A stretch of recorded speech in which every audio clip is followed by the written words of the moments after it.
Ako, bilang isang judges, competitive ako. Yun ang mahihirapan kayo.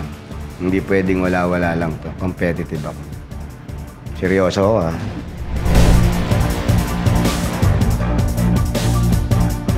Wala ako masyadong hinahanap. Kay dancing, kay singing, acrobat, kahit anong talent. Basta nakita ko na pwede siyang isasalang kita. Kukunin kita. Kung may potential ka, kukunin kita.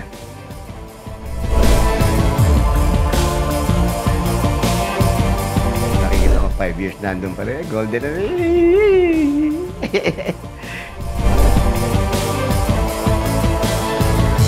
Kaya ako ang dapat piliin ng contestant. Unang-una, babasihan natin para sa contestant. Yung look. Wow! Hindi, siguro mas medyo nagagaangan sila kasi comedian. Pero yung mga kasama ko naman may kanya-kanya rin. Kagaya ni Bea, maganda, mabait.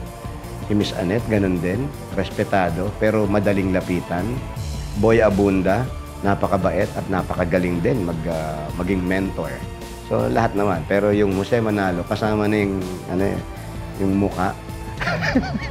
Ang hirap din, ang hirap din bigkasin yung mukha kasi hindi ako sinungaling na tao.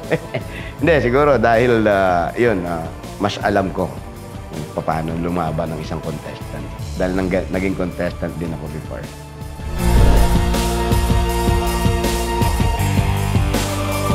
Ilalabas namin yung best of the best dun sa talent na alam nating palaban.